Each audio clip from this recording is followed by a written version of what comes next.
श्रद्धा intermediate college कचनार राजतलाव वाराणसी। आज हम कक्षा 12 का विषय जो कि श्वसन तंत्र चैप्टर पढ़ा रहे थे उसी के आगे हम फिर अगला टॉपिक शुरू कर रहे हैं। श्वसन तंत्र के मुख्य अंग। उसके पहले हमने आप लोगों को पढ़ाया था कि क्या था श्वसन तंत्र में उच्छ्वास और प्रश्वास, उसमें प्रस्तावना भी लिखवा दिया था। तो इसके बाद हम इसी में अगला टॉपिक है श्वसन तंत्र के मुख्य अंग में पहला है नाक। नाक का कार्य सर्वप्रथम क्या होता है कि नाक द्वारा श्वास लेने पर भीतर प्रवेश करते हैं हम लोग, जिसे हम लोग सांस लेते हैं तो वह क्या होता है, भीतर हमारे प्रवेश हो जाता है। नाक के दोनों गुहा यानी नासिछिद्र या नासपुट वायु ग्रहण करती है। जो हमारे नाक होता है जिसे हम लोग लेते हैं तो वह जो ऊपर का भाग होता है वह क्या होता है, वायु को ग्रहण करता है। नाक के अंदर एक पर्द होता है, ठीक है।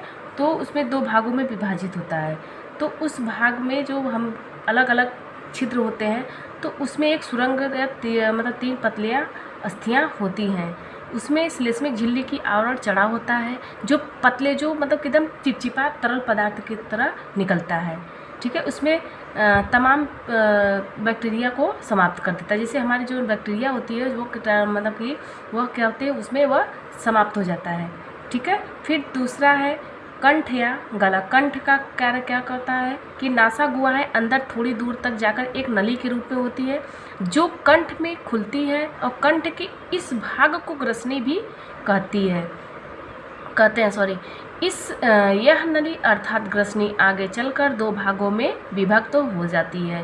पहला स्वर यंत्र कहलाता है और जिसमें वायु प्रवेश करती है तथा दूसरा ग्रास नली कहलाता है जिसमें से होकर भोजन आमाशय में पहुंचता है। जैसे हम लोग कंठ यानी जो आप लोग मतलब कि देखते हैं जो गले के नीचे होता है भाग, वह हमारा क्या होता है, कंठ होता है। उसी के द्वारा हम लोग भोजन भी ग्रहण करते हैं। वही भोजन हमारा क्या जाता है, आमाशय तक पहुंचता है, ठीक है। तीसरा है स्वर यंत्र। स्वर यंत्र क्या होता है कि भोजन नली स्वर यंत्र के पीछे की ओर होता है तथा भोजन को भोजन नली में जाने के लिए स्वर यंत्र के मुख्य पर से होकर गुजरना पड़ता है। किंतु स्वर यंत्र पर एक उपास्थि का बना हुआ ढक्कन लगा रहता है जिसे इपीग्लोटिस कहते हैं। जैसे खाद्य पदार्थ या पेय पदार्थ स्वर यंत्र के ऊपर से गुजरने लगता है। जैसे हम लोग खाना जो भी खाते हैं या पानी पीते हैं, कुछ भी होता है, वह हमारे जो स्वर यंत्र होता है उसके ऊपर से वह क्या होता है, गुजर के जाता है और तुरंत ढक्कन गिरकर श्वास नली का मुख बंद कर देता है। कभी कभी ये देखते हैं कि भोजन अगर मान लीजिए हम लोग करते हैं तो उसमें क्या होता है, अगर थोड़ा सा भी अगर ढक्कन खुला रहता है उसमें थोड़ी सी कड़ चली जाती है तो हमको तुरंत खांसी शुरू हो जाती है और हमारे जो श्वास नली में आने जाने से वह क्या होती है, रुक जाती है, ठीक है। फिर है अगला है श्वास नली। श्वास नली क्या होता है कि श्वास नली स्वर यंत्र के ठीक नीचे होती है, नीचे से आरंभ होती है अर्थात स्वर यंत्र से जुड़ी होती है। यह 12 और 15 सेंटीमीटर क्या होती है, लंबी होती है, ठीक है। क्या चीज़, ये जो हमारा श्वास नली का जो होता है वह कितना होता है, 12 से 15 सेंटीमीटर लंबी होती है और तथा 2 से 3 सेंटीमीटर चौड़ी उपास्थि झिल्ली से ढकी होती है। ये इसके जो मतलब कि आकार होते हैं वह सी आकार के होते हैं, ठीक है। जो श्वास नली का जो आकार होता है वह क्या होता है, सी आकार का होता है, ठीक है। फिर उसमें है कि अगला है हमारा श्वसनी।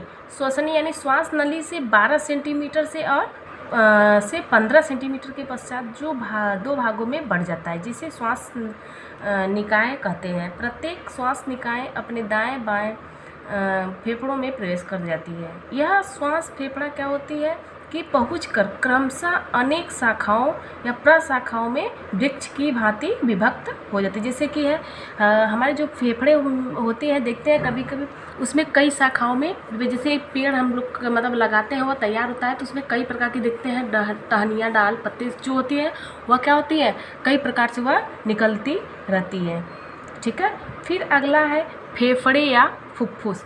फेफड़े या फुफ्फुस का कार्य क्या होता है, जो फेफड़े स्पंजी संरचनाएं हैं और संख्या में 2 प्रत्येक और वक्ष गुहा में एक होते हैं।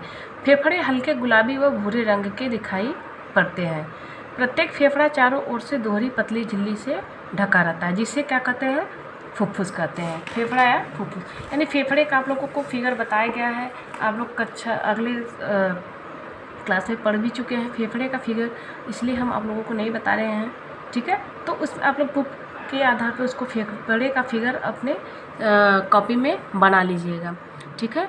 फिर उसी के नीचे अगला हमारा टॉपिक है वायु को उच्छ्वासन योग्य बनाना। वायु को किस तरीके से हम लोग बनाते हैं, मतलब किस तरीके से शुद्ध करके किस तरीके से वह सांस को लेते हैं। जो वायु हमारे अंदर श्वास द्वारा प्रवेश करती है उसे धूल, विभिन्न प्रकार के ठोस कण, कई प्रकार के कीटाणु और धुआं आदि मिला होता है। यह पदार्थ शरीर में पहुंचकर अनिष्टकारी सिद्ध हो सकते हैं। कभी कभी वायु शरीर के तापमान की अपेक्षा ठंडी होती है, ठीक है। तो इसमें हमारा पॉइंट करके दिया है कि नासिका के प्रवेश द्वार के निकट जो अंदर की ओर बाल होते हैं, जैसे हम लोग सांस लेते हैं ना, जैसे धूल मिट्टी जो आते हैं, पहले हमारे जो नाक में जो बाल होता है, जितने हमारे धूल मिट्टी और कण होते हैं वह क्या होते हैं, उसी बाल के अंदर ढके रहते हैं, ठीक है। वो उसी में फंस जाते हैं और वो हमारे मतलब कि दूसरी तरफ को अंदर जाने से क्या, वायु को अंदर जाने से क्या करते हैं, वह रोकते हैं, जो छोटे छोटे कण जो बाल होते हैं। नासिका में जो श्लेष्मा का स्राव होता है वह कीटाणुनाशक होता है।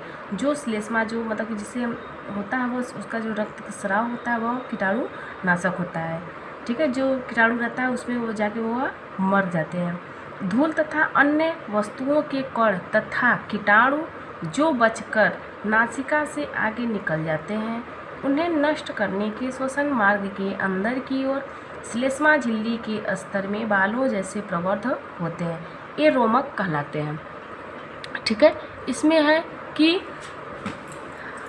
जो मतलब कि धूल मिट्टी कण होते हैं उसमें से श्वास निकल के वह नासिका से आगे निकल जाते हैं और उसे नष्ट करने के श्वसन मार्ग के अंदर की ओर जाते रहते हैं, ठीक है। तो इसके बाद हमारा श्वसन तंत्र का ये जो टॉपिक था, हमारा जो चैप्टर हम आप लोगों को पढ़ा रहे थे, तो वह चैप्टर हमारा अगला टॉपिक समाप्त हो गया है। फिर इसके बाद हम लोग अगला टॉपिक अगले दिन शुरू करेंगे, ठीक है।